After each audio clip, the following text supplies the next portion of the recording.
Welcome to another episode of Creators Outlet, sponsored by our friends over at the Inked Marketing team.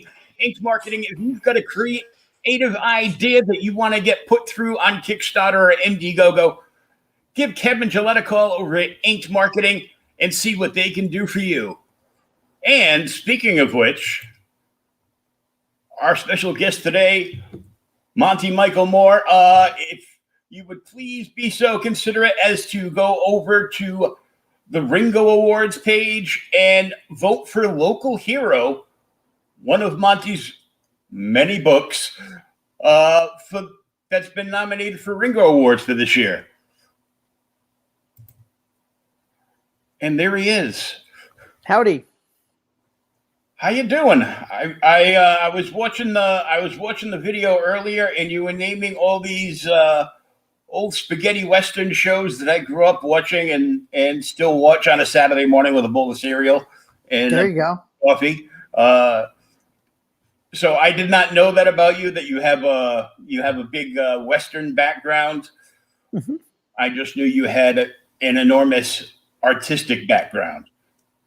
Yeah, it's kind of unique in the comics industry to come from, western and agriculture, and my family's been in agriculture and ranching from cattle and bison to sheep for over, I think, close to 4 generations, couple hundred years. My oldest brother today still raises bison. He has about 200 head. We grew up in a pretty expansive cattle ranch in Idaho that the family doesn't currently have anymore. And then I have one other brother who also still raises animals and has his own farm. So for me, doing Blood and Bullets is combining some of the things I grew up with, watching things like you said, from Wild Wild West to, Big Jake and Rio Lobo, and just everything from the Virginian to Big Valley when I was a kid. And that's what we had access to and what we like watching, like the Lone Ranger. But, you pair that with somebody like me with an overactive imagination, and suddenly, there might be vampires involved. Well, you have to explain why there's a bit, occasionally a couple of head of cattle out there with all the blood drained out of them in the middle of the pasture. So right. Well, it could happen. You don't know. Our ranch was 32 miles from town at the end of a dirt road, and it sort of dead ended at our ranch, and you could go back up over the mountain and go back to a different town the other way. But, going to town was a big deal. It took an hour down, a dirt road. And, sometimes out there at night when, no one's around, that whole no one can hear you scream. Mm-hmm. It's like that is very creepy, I will tell you, because you're the only soul for miles. Yeah. And obviously there's no street lights going from the ranch all the way into town. No, nothing like that. Where our ranch was located, we were on the right on the edge of the Snake River, and it was about a mile wide there, so it was like a big lake, and you could see Oregon on the other side, and there was a road on the other side, so you could see cars going up and down the road on occasion. But if something happened, you were still well out of reach. Yeah, you're in the middle of nowhere. Yeah, and 32 miles from any town, and you have a river called the Snake next to you. Exactly. Yeah, that might give me nightmares now. I don't know. Yeah, I about 10 years ago, actually, I wrote and produced a feature film with Doug Jones, who's best known for, Shape of Water and all his work with Guillermo del Toro and now on Discovery, called End of the Road. And the movie is about a group of ghost hunters who go to this remote ranch at the end of the road who are trying to film a pilot episode for a new ghost hunter TV show. And that particular film, which I wrote and produced, I think got in like 6 film festivals, and we won 5 awards for that film. Very small indie budget kind of a film, but something I'm still proud of today. So, going into publishing my own comics like Blood and Bullets and Loco Hero is still that, wearing the writer hat and not always wearing the artist hat, and actually doing the physical artwork. So on my projects in comics, I hire great artists to write, to draw, and color the stories I've written, because I'm more of a cover artist and a concept artist and a fine artist. And my background and my forte isn't doing high volume sequential art. It would take me years.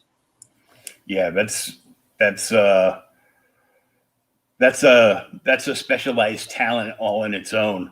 I did one fully painted comic 25 years ago when I was just out of art school. It's called Bloodlines, and you can still find them on eBay and stuff like that. It was just a one shot, and it actually was a vampire piece too, but it was a sci-fi piece, which I did not write. I did the project with one of my best friends in college, and he wrote it and I did the art. And as I mentioned, it took me over a year just to do the art. And then it wasn't another 10 years before it was actually published by Moonstone. And now I'm going to write the books, and I'm going to hire you to do all the hard work. I can do covers. Oh, can you? Oh my God. I was looking through some of them, and I was just like, oh, I don't know which ones to get. Yeah. So on the actual campaign itself, the covers that I'm primarily doing, I put in what we call the art core team, and that's the same guys who do the inside of the book for me. And so my covers can mostly be found there, or there's a couple of them that will be as a hollow foil or a linen. And then in the variant cover artist tier, I call that the rock star cover tier. Those are the additional artists that I bring in on a per project basis to do really cool variant covers. And so on this project, we have Jason Metcalf, Steven Scott, Marat Michaels, and Mark Huzinga. And the Mark Huzinga cover, I will debut right here on your show. It has not been posted. And this printout is a little bit dark. This is the color version. And I did show a couple days ago the line work for it. But Federico Siak, who's the colorist, who's done most of the colors, did a beautiful job. And on the campaign, just before I came on your show, I updated the reward section. And when you scroll down in the reward section, you'll see this image as one of the options. And that was literally only added to the campaign within the last hour. Wow. So there hasn't been an update or anything to announce it. It's just a stealth ad right now. We're going to sneak this in because, well, there's only a couple days left. Right. Yeah. It's I'm working tail end, so. Right. And about this time last week, we hit the 30,000K stretch goal. And so one of the stretch goal items is called the 3-card Monte. So this is one of the sexy vamps, and her name's Daniela Volska in the campaign. And I just did this drawing today. You can see the time lapse on my page, but you can't actually see the finished drawing yet. And then here's the other one. And this one I finished this morning. And this is our main character there, Mary Masterson. And so these drawings are now just debuting, and anybody who backs the campaign will actually get this and one more image of the character Blackbird as one of the stretch goal rewards. So that stretch goal reward we called 3-card Monte, And it'll be 3 trading cards with brand new images that I've just drawn here at the end of the campaign. Wow. Yeah, I saw the time lapse, and I go, "Ooh, what's this? What's this?" Right? And I'm like, "It's good. I don't know what it is yet, but it's good." A lot of times I'm working so fast and so many projects, I forget to take videos and set up my clamp and, put the phone in there, or it won't be charged, or the lighting will be bad. And I'm like, oh, I don't have time to mess with that. But on these drawings, I dinked around last night and I got it set up right. And I'm like, no, I really want to be able to show the process to fans, because everybody likes to see, how things are made and created.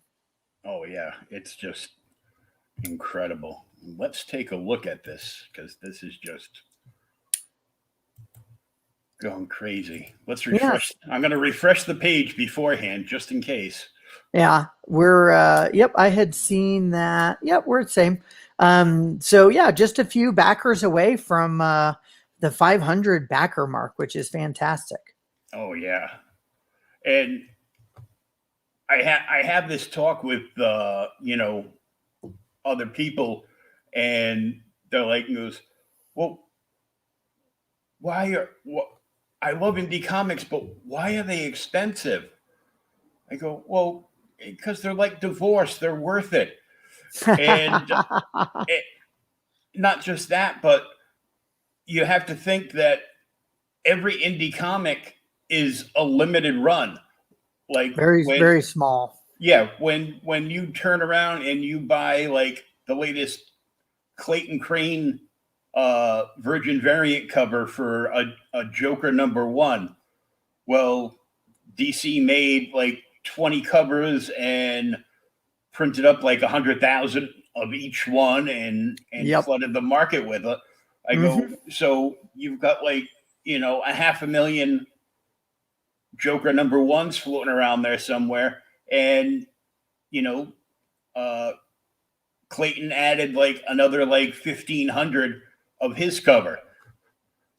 I go with indies, even just the main cover, you'll only get like at top maybe 100. Usually, yeah, like 100 or 100 or so, and then all the variant covers are even like less, and some of them are automatically limited to like 25 or 50. A bunch of ours, if you added up the different tiers that we have, some of our covers there'll be only 85 of, because we've said, okay, we're going to put 50 in here as a tier that somebody can support, and then there'll be another 20 as add-ons or something like that. So even though of the entire book, we still will end up with probably 1,000, maybe 2,000 copies of it total, that somebody there might only be 10 backers who can say, well, I have all the variant covers that were offered, and or like specialty ones. But like you said, it has to do with scale and the cost of printing. We're using small printers that are in the country and things like that. A lot of these printers and bigger publishers, they're using big offset web printers, or they'll be out of the country. They might be printing in Canada. They might be printing in China. And yeah, they're paying for shipping to get it over here, but we're probably paying a much higher cost per book. They're probably certainly not where we might be in the printing cost. So you do have to pass that on to the collector market. And it's really just what the collectors want. And that's what drives the market, because I can remember when I first started with Lady Death covers back in 2014, I was shocked at the time that a brand new cover might go for, and I shouldn't say cover, copy of the book, comic book, graphic novel, would be $40. I was kind of blown away. And then it was $70. And then it was, $100 for maybe an artist proof with a nice little remark on it.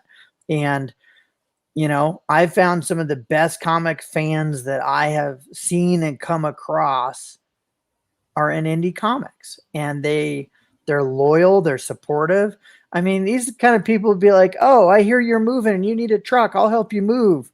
This isn't just, like, I'm going to buy your comics. A lot of these, fans become lifelong friends that I've met through collecting. Otherwise known as stalkers at the conventions. Yes. I've met like so many people because I've had the show just a little over a year, and this is episode 122. So I haven't had any loss for having indie creators and other people on.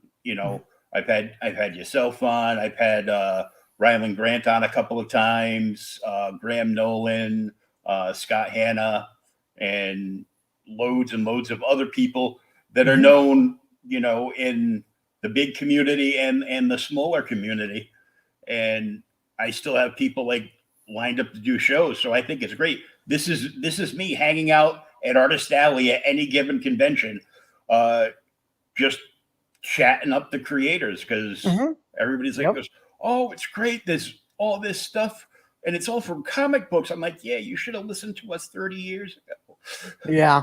Well, and I know, some collectors, people go, oh, well, do you cosplay? And, are you buying the shirts? Did you go see Bruce Campbell? And, the true collectors, honestly, they're like, I never leave Artist Alley. Like, they spend all their time, either chatting or waiting for their sketches, getting on artist lists, waiting for remarks, all that kind of thing. And that's the interaction that they like, is they'd rather be with the creators who make it, not all the tertiary and the secondary stuff that's made, and saying, oh, well, I need to buy, myself a new Thor t-shirt. Well, you probably already got that anyway if you're not a newbie.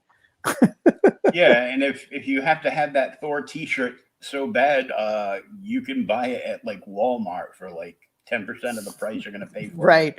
Yeah. Usually the Tower of T-shirts guys styling online, it's usually a kind of a pricey shirt at the show. I could buy an airbrushed shirt cheaper than I could buy a t-shirt at a convention for. So yeah. If you could find somebody anymore to paint one for you. Yeah. Well, I actually let me show you this really quick. It's going to come up in the corner where the NSC Roadshow logo is. Okay. But about 20 years ago, a good buddy of mine that's moved out to Arizona now, because I'm a huge Joker's my favorite villain, and he redid like a lot of Alex Ross's artwork from the big DC hardcover on the back of my jacket. Oh, okay. Oh, very cool. Nice job. So yeah, that's my pride and joy. And I've had a few people at Boston Comic Cons offer me like up to $5,000 for it. I'm like, you do not have $5,000. I was going to say, if somebody wants me to paint that on the back of a jacket for $5,000, hey, call me up. Yeah, call me right now. But it's I love that coat. It'd be great if I could lose another 100 pounds so I could actually zip it up again. But that happens to all of us. Body by COVID. So yep. we're working on it. But now I want to take a look at some of the stuff in here because, man, that's just insane. So that image there that's on the screen, that's when I wrote the screenplay, which has been optioned several times by a producer in Hollywood, this was basically the promo art. So I did that art 10 years ago. Wow. And I still have the original painting. It's sitting in a drawer in my flat files and stuff. I never sold it. And this was to try to capture the flavor of, what I was writing in the screenplay and trying to combine, as I say, gunfights and vampire bites. And you don't, in the past and all the Western stuff that we mentioned earlier, you don't get gunslinging female characters, right? And the Old West stuff of the classic sort of 50s through the 80s, they were usually secondary characters. They weren't it wasn't like Tombstone where Wyatt Earp's character is, played by a woman. You get modern TV shows like Winona Earp and things like that, which are, more of like something kind of derivative of, pop culture meshing with a little bit of history. And that's where you get a lot of fun concepts and things for characters. That's just amazing, though. Thank you. Yeah, that one of my end sort of goals as I was developing the characters and doing drawings and all that sort of thing is, to market the screenplay as a either TV series or a movie, a feature film. And so some of this art and things like that was developed quite a bit ago. And in the upper left, you'll see that comic book page that's up there that's more in browns. I had an earlier artist working on the project who actually didn't finish it. And I was going to do the coloring myself, and I was going to go with a more rustic brown look. It wasn't going to be traditional comic book coloring. And so that was earlier versions when this was first coming together. And that was all the way back in 2015 and 16. So, one of the things that I see a lot of today that, I don't know, kind of bothers me a little bit is I just see some of the newer publishers and they just, they're cranking out product to the sake of cranking out product, as opposed to saying, wow, this is a labor of love. And this particular issue took me, this many years to bring to fruition. And I really just hope it doesn't damage the industry long term, because the readers aren't getting the product that they want to read. It's just, it's cranked out in like a, factory fashion. Yeah, like like 25 Batman comics or 37 X-Men or Avengers titles. When the movies are going good, Disney's like, soak the market and see what we can get. Yeah, I guess one of the things that disappoints me sometimes when I open a comic and I find out that maybe the artwork inside is more what I would consider amateur kind of level. And then that's disappointing. And this is coming from a cover guy. My job is to help sell people, help sell comics and books and games and all that sort of thing, and put amazing artwork on it. But you also want the content to be good. And so I got into the comic business in 1993 with a self-published title that I was the colorist on, and I airbrushed the entire book. And it was right when the comic book industry just took a giant crap, for lack of a better word, and it just imploded. 93 to 94, the industry just crashed. And from what I was told from a lot of other people is there was too many titles on the market, and so they were all vying for comic book space. And this is pre-internet, nobody was selling comics on the internet. But in addition to that, you had an entire generation of collectors who basically said the story and the writing isn't good enough for me to make me want to buy this title.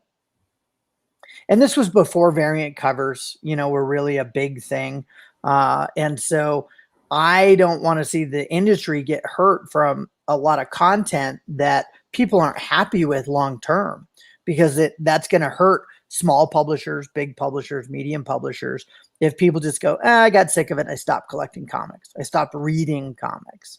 And over in Europe, the format of a graphic novel is a well-respected way to tell stories. And, it's more of like an illustrated art form. They're not the funny books of old that, my parents would be like, oh yeah, the funny books.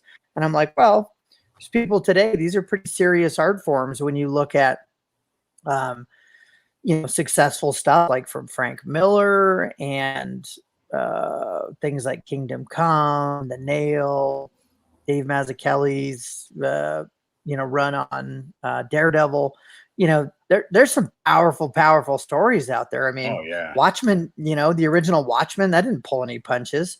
That's like politics and sex and superheroes and, all sorts of stuff.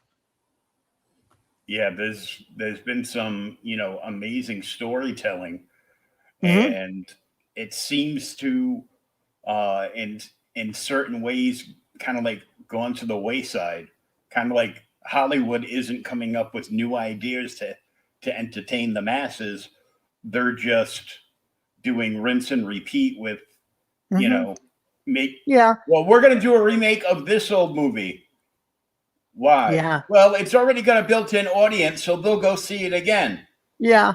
And, you know, so right now, Mel Gibson's redoing The Wild Bunch. And who knows whether it'll be a good movie or not. We probably already know the story because I know the story of The Wild Bunch. But there's other times where you look at great movies that I've enjoyed that have been made from comics, and it doesn't matter if it's something heavier like Road to Perdition or something that's more whimsical like you know, Kick-Ass or The Mask or, you know, things like that. I mean, so many comics have been made into film, and I would love to see my comics, you know, made into film as well. But I also want to make sure that at the end of the day, when I put out a project, it's something that I'm proud of the art inside. So I have a pretty high standard for that. I'm not going to put junky art on the inside of one of my books. And I also hope that people enjoy the story. You know, it doesn't mean I'm trying to write Crime and Punishment, which is pretty boring, by the way. I don't recommend it. You know, I'm just trying to entertain, but I also want to create high quality product. I'd like anything that comes from Maverick Arts, which is my company, for people to say, hey, that's good stuff. I enjoy that. Yeah, you want, you know, even if it's a different person on the cover, you want it to at least measure, you know, be a good balance to measure up. Right. Yep. Yeah. I would be disappointed if people, you know, then came back to me and said, oh, well, it's too bad the content inside, whether that's story or art, you know, that felt wasn't worth the money they paid for it. Right. And it's one of the reasons why when people get a physical book and they buy the comic, they may not open it and look at it, but they're going to get a digital copy. And so if they want to read the comic, which I hope they do, because that's where all the work is. The work isn't on the cover. The work is in the year and a half that it takes to make 50 pages of full color comic. Yeah, I always argue with like a lot of my friends that they'll turn around and they'll you know, there'll be like a new big thing coming out and they'll buy it and they don't even have it brought to them. They buy it online and they ship it to CGC like right away. I go, yep. Don't you think maybe you should read that? He goes, oh, I'm buying the digital copy to read it. I go, so you're spending an extra $5 to read the digital copy instead of immersing yourself in the art and all the hard work that the creators put into the book in the first place. Yeah, but I get it. That's also what drives the industry. If that wasn't the case, we wouldn't offer, you know, really cool variant covers and, you know, send them to CGC. I just, you know, I hope that creators do both because I take great pride when somebody says, hey, I read Loco Hero, and I had some fans come back and say, that's the best book I read this year. That's my new favorite character, or this is my second favorite character of all time compared to X. You know, it doesn't matter whether it's Hulk or Lady Death. That's high praise. And when you can write a character or a story that resonates with people, that compliment to me feels just as good, if not better, than a compliment on my art. You know, I'm more used to the compliments on my art only because I've been in the industry. And trust me, you get plenty of bad comments too, where people go, wow, that's horrible. How come you can't draw hands? And you're like, I don't know. It was a bad day. But you know, it's nice to do when people are enjoying your writing too. Yeah. It's so this is a 50-page book.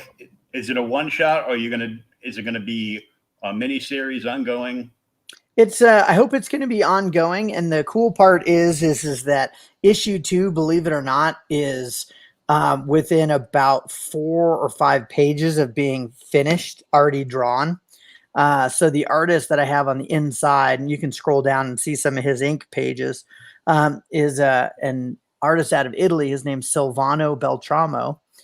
Great artist name. and he just does fantastic work. And I wanted to show some of the colored pages there. But we already have the entire book done. So as a publisher, I'm kind of trying to do more of what Brian Polito does at Coffin Comics. And that's, hey, you're not asking for backers money to then go hire the artist to then hopefully make a nice book. You're actually saying, I've paid to have the book made. I believe in this project enough that I've already paid all my artists, my team. You got writers or inkers, letterers, and colorists, and that project's already there. So what I did is I took my 100-page screenplay and I chopped it in half. And rather than doing 4 issues of smaller content at like 22 pages, I decided to do 2 graphic novels instead. That way people get more of it at once. And, it's also warrants paying, more money for it because it's not a single comic. It's a graphic novel. Yeah. And as we know, graphic novels and trade paperbacks are, more than half of the sellable content in comics nowadays. So, yeah, people like binging everything. I like binging everything. Right? Yeah, it's a tastier meal. You don't want just an appetizer. You want the whole meal. Yeah, I want to binge big cups of coffee, comic books, and TV shows. There you go. Yeah, so Blood and Bullets number 2, which is the second half of this story arc, which is the screenplay, is nearly already drawn. So I have already seen and been approving those pages, and the lettering's already being worked on. So my goal and anticipation is to do a Kickstarter for Loco Hero number 2 in July. You heard it here first. And then Blood and Bullets number 2 in September. And those books should be done and ready to go to print at the end of each campaign, so that your fulfillment time, falls between that, month and a half to 3 months window where you can have all your stretch goals made, get your comics printed, make sure your quality control's there, and get them shipped out to people in a very timely manner. Yeah, that's like such a great way to do it, because you've got, oh my good Lord. You've got everything in the bag. Yeah, right. And your chances, your risk is a lot less. And you're also showing people the complete content, right? And it's not, hey, I hope you get a good artist for this, or my artist bailed after halfway through. So my first artist on this project never got past page 17. So I brought Silvano on with special thanks to Kevin Gouillet at Inked Marketing and Richard Boom over in the Netherlands. And he was the one that found me. Richard hooked me up with Silvano. And since Christmas, he's turned in 90 pages of art. No, not 90, 100, nearly 100 pages of art. What? Plus covers. Yeah, since Christmas. Oh my God. That's when I brought him on. And he's doing work for 1 or 2 other small projects as well. So, he's working digitally. They're not traditional pages, but they're high quality and it's high volume, and that's a rare thing. Good Lord, 100 pages. Yeah. And with everything I got going on and a teenage daughter, I'm lucky to read 100 pages. Yeah, no, he's in one sitting at least. He's my superstar, and wow. I'm in the beginning stages of doing a dark anthology series called The Midnight Cafe, and I've already asked him if he wants to do a story on that project as well. And so my goal is that this time next year, when I launch the Midnight Cafe Kickstarter, that issue 2 will already have been being worked on as once. So on an anthology series, what I'll do is each story will be around 18 pages. And I can do a 48 to say 60 page anthology, and I can have multiple issues being worked on at once because I can have 3 pencilers going at the same time. I love anthologies. It's kind of like, here's a nice big book, and you're bound to at least like something in it. Yeah, so I'm taking inspiration for that project from Tales from the Crypt, Tales from the Dark Side, Eerie, um, Twilight Zone, you name it. All of these kinds of things that impacted me. And I'll be honest, I don't watch slasher movies and things that are gory over the top. And yet I tend to like to write things that either have sinister elements or are dark and mysterious. And so I guess that is like me playing on the things that scare me the most and then putting that on paper. Yeah, more of a dark, sinister thriller than the Correct. hack 'em slash 'em. Yeah. Those are the kind that I like because they creep up on you and you just usually scare the bejesus out of you. Right. And it's not, none of it's going to be like over the top gore. There's still going to be adult stories, but there's stories in there that one that is being worked on now is called The Book of Mark, and it's an occult horror and deals with the Bible and demons and, possession and things like that. And I've also got a Sasquatch story going and a sci-fi story going. And there's a couple others that are just sort of kind of pure horror, but not necessarily in a gore standpoint as much as a scare you standpoint. I got a laugh out of a cartoon in the paper the other day, and it explained why nobody has seen Sasquatch in so long. And What did it say? it just showed, it didn't say anything. It just showed two teenagers on a park bench with their Apple phones like this. Right. It's like Bigfoot just wandered around, Right. patting them on the back and walking away, and nobody notices because they can't look up from their phones. Yeah, it's true. So yeah, tell us about these, because yeah, so these are the standard covers. Several of these covers in this campaign are from me. So on the left, you have the original pencil drawing, and a lot of my fans are fans of the more rendered pencil, and you'd get a lot fewer artists in this industry who do, really shaded pencil.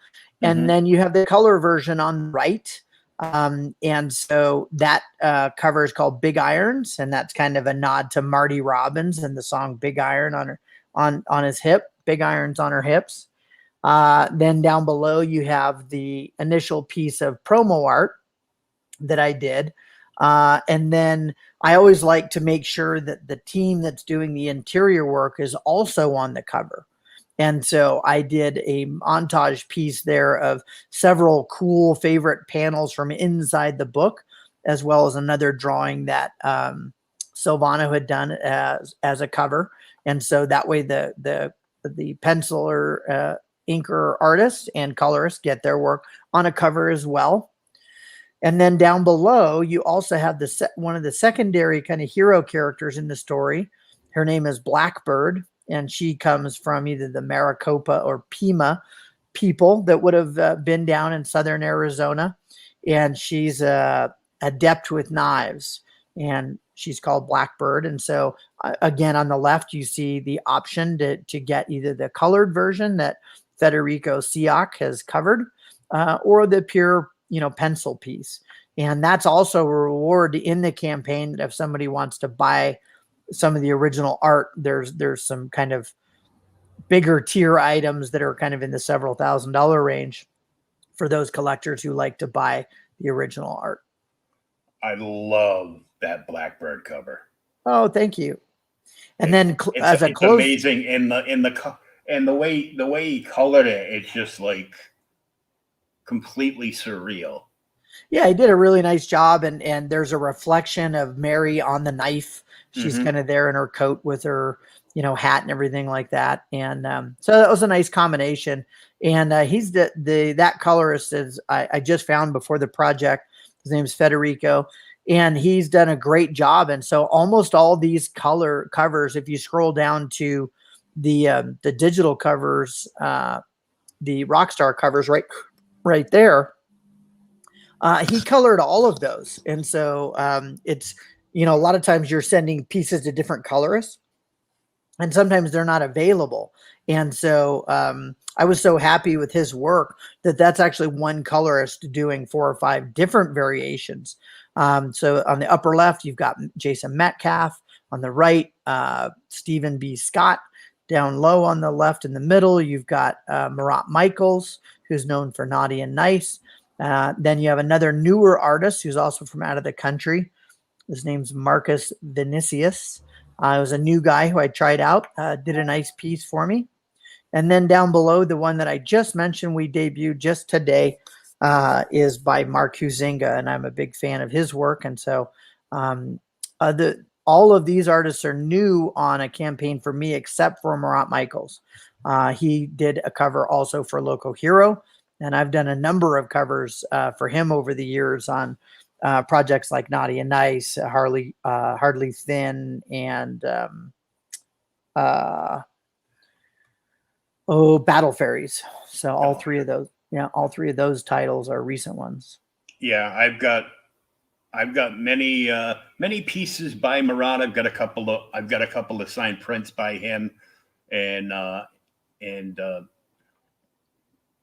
Jason Metcalf. I got a Jason Metcalf piece that he did was a Harry Potter piece that he did. And okay. I got it from my daughter because she was into it, and now she's like, "Yeah, it's nice, it's pretty." Back to my phone. Okay. Right. So here's some of the same options. Most people will have seen these covers, but these are some of the ones that we've chosen to be available as the hollow foil for the real collectors, like a little bling on their comic. Oh yeah. And so those are often some of the collector favorites on the campaign, the hollow foil. And then I think down below that we might have the Giving More tier. We shall see. So keep scrolling down. Yeah. That's gorgeous. So right here, this is my work. And this is called the Giving More tier. And it's my sort of philanthropy tier. We did this on Local Hero as well. We raised several $1,000s for wounded veterans who were returning to the civilian life. And so on this particular one, I chose the Native American Heritage Association, who does a lot of good work really on the ground, especially in areas up in North Dakota and some of the other reservations where there's a lot of tribal members and families who struggle to even have food in their communities. And so they also act as a food bank, and they're a platinum rated charity. So there's companies out there that, they make sure that charities are spending money and they're doing the good works that they're supposed to be doing, and it's not going to overhead. And so that's a platinum rated charity. And so when people support that particular tier, then the lion's share of the proceeds from that, and they get this print as their reward. And those proceeds go to the Native American Heritage Association.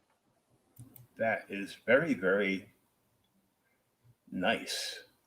Thank you. So that's I don't see a lot of Kickstarters that incorporate some kind of charity work into their campaign. When we did on our last campaign for Local Hero, we had Josh, who works with me here in the studio. We came up with that idea when I had done that piece, and I said, "Hey, I wonder if there's a way to sort of give back when people support this." So it wasn't that I saw that idea on another Kickstarter. We just sort of brainstormed it here in the studio and went, "Hey, let's go ahead and do this." And now I kind of take it as a matter of pride that it's something that we do that you don't see in a lot of other campaigns.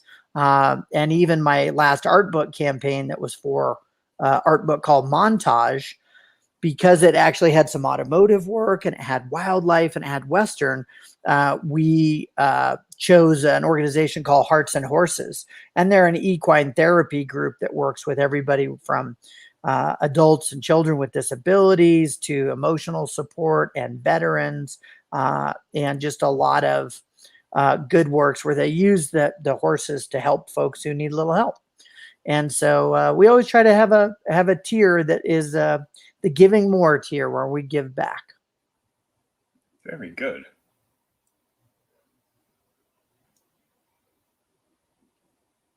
There's that line work again. Yeah, so there's a little bit more of a close-up of the Dark Spirits cover. And in the story, there's a kind of a set when they sort of have to go after the bad guys and kind of a little war paint. So in that particular scene and in the story, Blackbird takes some paint and kind of, puts them around her eyes that kind of indicate like a wing kind of shape like the Blackbird. And so I wanted to bring that into the story. And in the background of this bigger picture, you can see a little bit of the teepees in the village along the water line there, and just kind of a little bit of the Native American cultural heritage. And in the story itself, there are several sort of scenes that involve the coming together and the clashing of her culture and the sort of impeding, white man's culture of the West that was often seen. And so this isn't just a, cheeky action TNA book or anything. There's some, cultural things that happen where the town doesn't want Blackbird to be there, and she's married to Mary's brother, and even the tribe also does not want her to be with him. And she says, this is the person that I love and that I've married. And so you get both sides of both of these cultures saying, yeah, we're not fans of this. You need to go. And she's like, no, I'm not. She's a person of conviction, and she's got to sort of stand by her man in many ways. And you also don't get very few, Native American characters in comic books. Yeah. So the linens collection. Yes, this is the first time we've ever offered those. There's a close-up picture below this image. It's a very good picture. I should have grabbed the printout to have here on the show. But what they do is they print the linens on a pearl essence paper, so it does have a nice bit of sheen to it. And again, it's hard to see in the photo, but you can see a little bit of that cross texture that you get as a linen texture.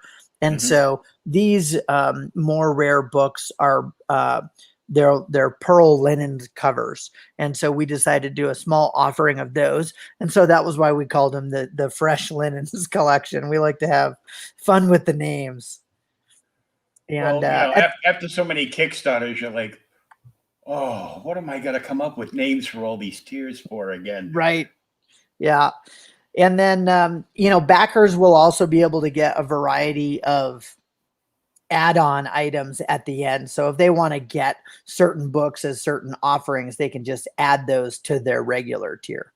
Now, this is some of the swag that we have here. So anybody who backs a reward that has a physically shipping item, meaning a comic and not just a digital only tier, then they get all of these as freebies. And so, we blew through the first 3 or 4 in the opening sort of hour or so of the campaign. We hit 10,000, I think, when we first launched. And so you can see bookmark, mini print, magnet. But then we get into some cool, unique items that we've never done before. The poker chip was one of the first bigger items. And then one of my pieces of art or a new piece will go on the metal Ace of Hearts. And then I've already done a drawing. You can see there, I did that as a live drawing on Facebook of the patch to kind of signify Blackbird with a Native American motif. Then we have a fun sticker, the Dragoon Saloon, that says "Get a shot and a bite." You might not want that second half. Right. And then, so the 2 drawings that I showed earlier are part of the 3-card Monte trading cards. And then just yesterday, I believe it was, or the night before, we just hit the 35K. And so I'll be working on the design for the wooden nickel that comes from one of the saloons in the story called the Hogleg Saloon. Very cool. Yeah. Nothing wrong with a wooden nickel. Right. Cool collectibles that signify the campaign. And, who doesn't like fun pins? And in Loco Hero, we hit 50 grand on our first comics campaign ever, which was awesome. And that reward was the Loco Hero dog tags.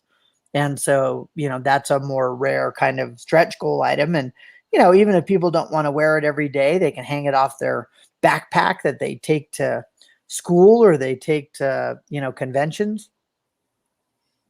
Or they can hang it off Mirror. one of their framed local hero comics up on the wall.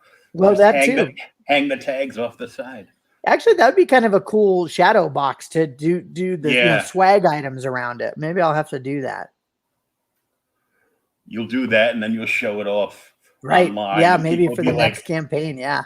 How do I get one of those? Right. Well, it's a good idea. You back the campaign and get one of everything, and then you go to your local hobby shop and you build one of these yourself.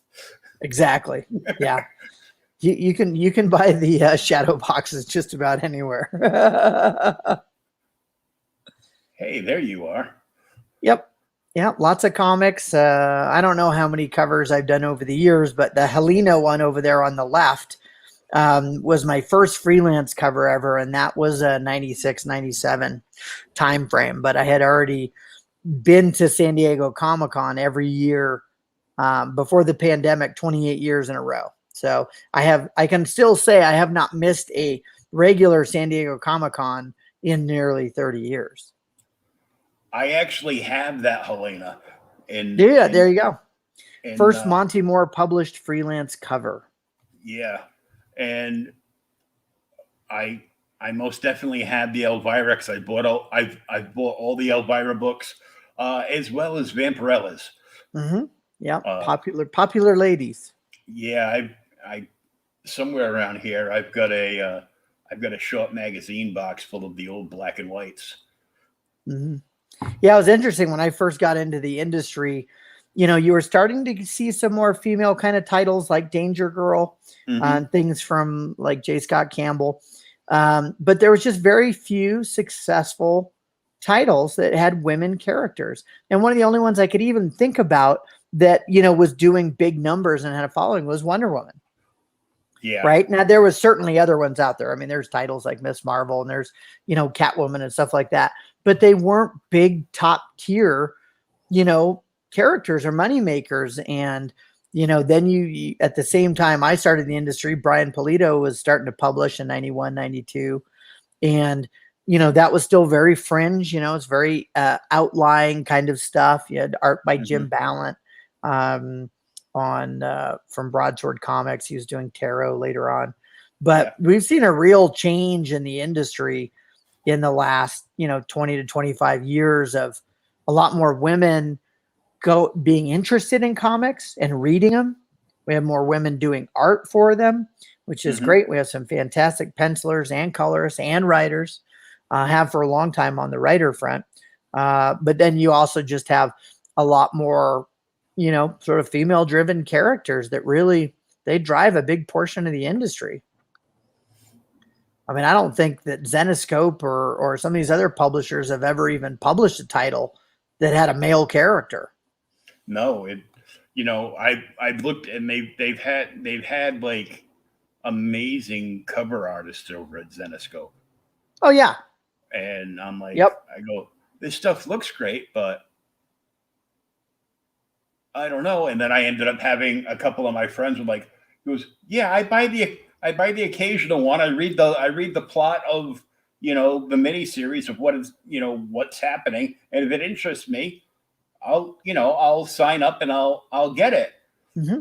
So we did the thing we used to do when we were kids. We would bring our comic books over to our friend's house and kind of like swap them off and just sit around in a circle just reading comics all day. That's all we did too. I can remember, and a lot of them just didn't even have covers on them anymore, or somebody would pick up, you'd be at a garage sale or a flea market and you could get a box of comics for, $5 and they were hammered and you didn't even know what the storyline was. It was, Hulk 52 and then an Avengers 17 and so-and-so, but it didn't matter. If it was a comic book, it was cool and you read it. Yeah, we didn't care. I bought all the Batman, the Legion, the superhero stuff, and my friend Mike a couple of houses up bought like all the Hulk and the Spider-Mans. Mm-hmm. So, you know, I'd get my comics on Sunday, he'd get his on Saturday. Wednesday after baseball practice, we were sitting on his front lawn, swapping out comics. This was back in the day when we didn't know they were going to be worth anything, and we would like just roll them up and stick them in our back pockets, jump on our bikes, and head down the street. I remember I briefly thought I had a comic that was worth some money, and it was an oversized Action Comics #1. And I was like, wait a minute, I wonder where this thing came from. And I can remember showing it to then a friend of the family who was a big comic collector, and he knew a lot more than me. And I'm like, hey, I think I have a Superman #1. And, you know, it was one of the giant size, you know, much later reprints of it. And it was probably printed in the late 70s or something like that. And so, you know, it went from, hey, this is worth a ton of money to, well, it might be worth $50, but probably also depends on the condition. So I haven't owned any comics that were super valuable, although I did get a good deal on a piece of original Jim Lee art from Heritage Auctions. And it's Superman holding the flag, and it's a very early Jim Lee. It's not his more developed style that you see now. And I want to say maybe it was drawn around like 89 or something like that. But who cares? It's Jim Lee. It's cool. I actually have a piece of Jim Lee art too. Do you really? I bought when he was doing Hush for DC. They had released this huge box that had the 3 different types of Batman figures from Hush. Right. And of course they all had the soles on the boots now, because Jim made that mistake way back when. So now everybody has to draw soles on Batman's boots. Yeah, but I think it's cool. I like this. It makes it look thick. It makes more sense. Yeah. It's like, how do you climb up a wall with, you know, a loafer? Yeah, I like the more combat boot kind of look, honestly. It just looked more tough. Yeah, so it's got there's a prototype figure, and they're all loose, and they're in like cut out foam slots and everything, and there's a little ankle monitor tag on each one telling you, you know, what they are. So there's the original prototype, and then there's one where they use like more of the rubbery material. Okay. So you can see the cape and get a better feel for it. And then there was the finished product, but it was a repaint. But in there's of course a COA that Jim signed, and then each one had, and he must have, I think he just drew like the same Batman profile with like a couple like little things on it. For like everyone just drew it like over and over again. So yeah, a little remark. Yeah, so that's in there with you know, with the signature on it. So I actually do own a piece of Jim Lee art, original art. So I'm like, gotta dig it, because I couldn't afford to buy one now. No, neither could I. No. Once in a while, you catch one at the beginning of their careers, and then you can just sit back and go, oh, I'm never selling this. Oh, I have lots of people who bought whole paintings from me that were, you know, like yay big, and in the beginning of my career, it's probably $200-300, you know, as opposed to thousands. Now I'm a much better artist than I was back then, but still, there was plenty of good deals to be had. Oh yeah, it's just crazy. Yeah. But, all right. Well, I got to wrap things up because I have a few other things I got to hop off and do, and I appreciate all your time today. Well, I thank you very much for, you know, coming in and talking to us about the project and a few other things. It's been a pleasure, and we'll look forward to seeing this done. Now that I know what everything is, I can go in and pick out my covers. Absolutely. Well, I appreciate it. I appreciate that friends like you know, help support not only indie comics with, you know, purchasing them, but also having shows and formats like this where we can come on and talk about it. And if the community all works together, then we can do great things together. Oh yeah, of course. Well, thank you once again, and we'll talk to you hopefully soon. You bet. I appreciate it. I'll come back in the future for sure. I enjoyed myself. All right. Thank you very much. Have a great day, Monte. Thank you. Appreciate it. Bye. See you, everybody.